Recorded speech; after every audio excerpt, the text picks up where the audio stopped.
एक बार एक सेठ जी थे। जो सेठ जी थे महाराज, वो कभी दान आदि नहीं किया करते थे। द्वारे पर जो भी कोई मांगने आता उसे कभी कुछ भी झोली में नहीं डालते थे।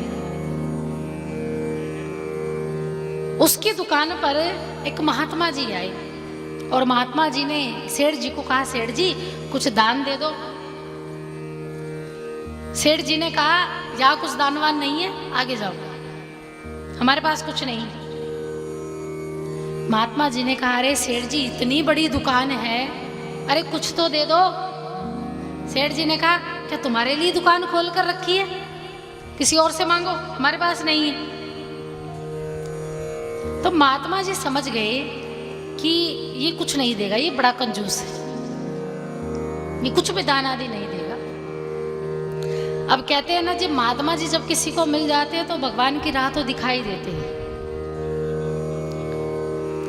महात्मा जी ने कहा, सेठ जी कोई पूजा वूजा करते हो, कोई भगवान का नाम जब कभी भोग वोग लगाते हो? सेठ जी ने कहा, हम कुछ नहीं करते, कोई पूजा वूजा नहीं करते। क्या मिलता है पूजा से, क्या भगवान दर्शन देते?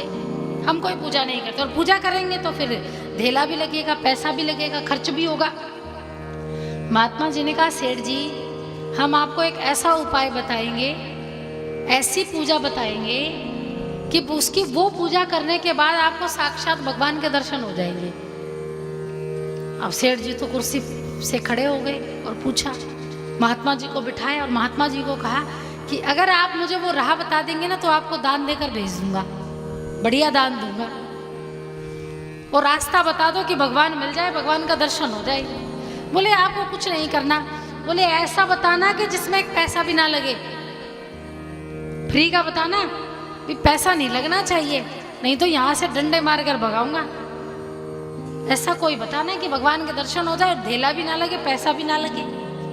महात्मा जी ने कहा, ऐसा ही बताऊंगा।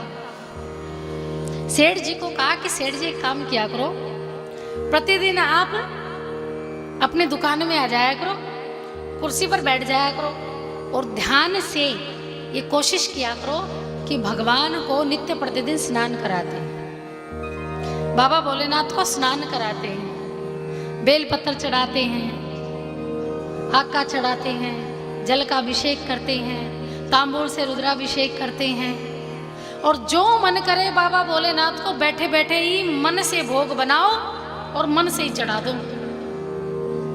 तो कुछ लगा पैसा? बैठे बैठे क्या करना है? कुछ नहीं करना, बैठे बैठे हाथ जोड़कर बैठ जाओ और फिर मन में विचार करो कि मैं जल लेकर आया, घर से जल लेकर आया, बाबा भोलेनाथ के समक्ष आया, बाबा भोलेनाथ को चढ़ा दिया, धतूरा चढ़ा दिया, बेलपत्र चढ़ा दिया, और आज मैंने बढ़िया मिठाई बनाई और मिठाई चढ़ा दी। महात्मा जी ने समझा दिया। अब सेठ जी ने कहा, ये तो बड़ी पूजा, बढ़िया पूजा है, जिसमें एक पैसा भी नहीं लगता, ना बेलपत्र तोड़ के लाने, ना घर से जल भरकर लाना, इसमें तो कुछ नहीं लगता, ये तो बहुत अच्छी पूजा है। महात्मा जी ने कहा, सेठ जी अब मैंने आपको बढ़िया राह दिखा दी है, बढ़िया उपाय बता दिया है, तो अब आपने कहा था कि बढ़िया दान दूंगा, तो आप मुझे दान दे दो। तो सेठ जी कहा, हाँ तुझे प्रसन्न करके भेजूंगा। सेठ जी अंदर गए महाराज, और गेहूं के दानों में से मात्र 2 दाने उठाकर लाए, 2 दाने लाए और 2 दाने महात्मा जी की झोली में डाल दिए। बोले अब तो खुश हो? महात्मा जी को क्या कहा? 2 दाने, मात्र 2 दाने गेहूं के उठाकर लाए सेठ जी, और महात्मा जी को कहा, देखो हमने तुम्हें इतनी बड़ी बोरे में से अपने कीमती 2 दाने दिए हैं, तो अब तो प्रसन्न होकर यहां से जाना। महात्मा जी माथे पर हाथ रखे, बोले 2 दाने भी वापिस ले लेते, इसे भी क्यों ले आए? लेकिन महात्मा जी ने उसे भी दबोचा और दबोच कर वापस लौट गए। अब बारी आई सेठ जी की। अब सेठ जी का काम क्या था? सेठ जी का काम क्या था? अब सेठ जी को तो ये पता था कि भैया महात्मा जी बताकर चले गए। अब सेठ जी ने सोचा कि आज मैं भगवान को खीर का भोग लगाऊंगा। किसका भोग लगाऊंगा? खीर का। अब खीर का भोग लगाऊंगा तो आ गए दुकान पर सुबह और दुकान पर बैठ गए। और दुकान पर बैठे तो खीर के भोग के चक्कर में आज कुछ नहीं लग रहा है इसमें, ना चावल लग रहे हैं ना दूध लग रहा है, बस बैठ गए। स्वप्न में ही, कल्पना में ही दूध लेकर आए दुकान से। कल्पना चल रही है, दिमाग में ही बात चल रही है, इस बात का ध्यान रखिए। दूध लेकर आए, दूध को उबाला मन में ही और फिर चावल डाल दिए और कड़छी को चला रहे भगवान मन ही मन में। कड़छी को चला रहे हैं और कुछ देर बाद खीर बन गई। पात्र में डाली और पात्र में डालकर भगवान के सामने गए। भगवान के सामने गए तो कल्पना ने मेरी सेठ जी को ध्यान आया, अरे हमने तो शक्कर तो डाली ही नहीं, मीठा तो डाला ही नहीं। अब शक्कर नहीं डाली तो रसोई घर में फिर गई और वहां जो शक्कर का डिब्बा था महाराज, वो थोड़ा सेठानी ने ढीला छोड़ रखा था। ये सचमुच में नहीं हो रहा है, ये दिमाग में हो रहा है, बस बैठे बैठे ही हो रहा है। अब जो शक्कर का डिब्बा था उसका ढक्कन थोड़ा ढीला था। अब जैसे ही सेठ जी ढक्कन खोलकर और शक्कर डालने लगे तो महाराज डालनी थी 2 चम्मच और डल गई 4 चम्मच। अब था तो कंजूसी, अब ज्यादा डल गई, ओहो ये तो शक्कर ज्यादा हो गई। तो स्वप्न में ही क्या कर रहा है, खीर में से शक्कर निकाल रहा है कि ज्यादा हो गई, कल दोबारा जब भगवान को भोग लगाऊंगा तो कल काम आएगी।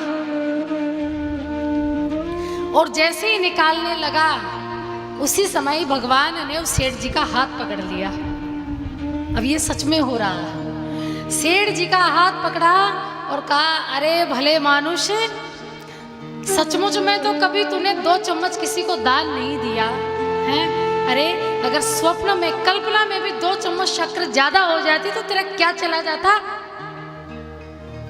है? तेरा कुछ चला जाता क्या? तेरा कुछ खर्च हो जाता? कल्पना में तो 2 चम्मच ज्यादा जानी थी, तो ठहरा इतना कंजूस कि उसमें से भी निकाल लिया। और जैसे सेठ जी ने भोग लगाकर आंखें खोली महाराज, तो सामने देखा कि राधा रमण जी प्रकट हो गए थे। बोलिए राधा रमण भगवान की जय हो। साक्षात भगवान सामने प्रकट हो गए थे। सेठ जी ने कहा, प्रभु मैंने तो आपको बुलाया भी नहीं था, मैंने तो ऐसा कोई दान भी नहीं किया, ऐसा कोई कार्य भी नहीं किया जिससे आप प्रसन्न होकर मेरे सामने प्रकट हो गए। सेठ जी, भगवान ने कहा सेठ जी को कि सेठ जी बस मैं तेरी इसी चीज से रीझ गया कि तूने भले ही मुझे सचमुच का भाव दे देते हैं तो भगवान उसमें फिर जो शारीरिक पूजा में जो गलतियां भाव दे देते हैं तो भगवान उसमें फिर जो शारीरिक पूजा में जो गलतियां हुई ना उसे भी छोड़ देते, क्षमा हुई ना उसे भी छोड़ देते, क्षमा कर देते। इसलिए मैंने कल भी आपको कर देते, इसलिए मैंने कल भी आपको कहा था, भगवान को कुछ कहा था, भगवान को कुछ नहीं चाहिए और विशेषकर बाबा भोलेनाथ को वस्तु नहीं चाहिए, महंगी महंगी चीजें नहीं चाहिए, बस मन चाहिए। वो मन दे दो, और मन नहीं दे पाए तो सारी चीजें व्यर्थ हैं, सारी चीजें बेकार हैं, अगर ये मन नहीं दे पाए तो। और यही मन दिया है सेठ जी ने, इसलिए मन से प्रकट हुई है मानसिक पूजा। क्या प्रकट हुई है? मानसिक पूजा। तो मानसिक पूजा का शिव महापुराण में बड़ा विधान है, महापुराण में बड़ा विधान है।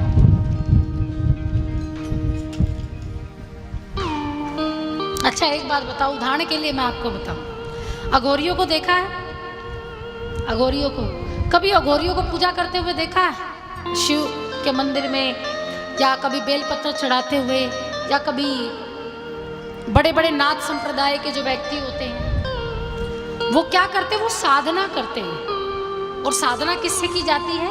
मन से की जाती है, और उसी से ही वो बाबा भोलेनाथ को प्रसन्न करते हैं। अब प्रयागराज में महाकुंभ था, है ना, तो वहां पर आपने देखा होंगे बड़े बड़े साधु महात्मा संत आए, नाथ संप्रदाय के आते थे, अघोरी आते थे स्नान करने के लिए।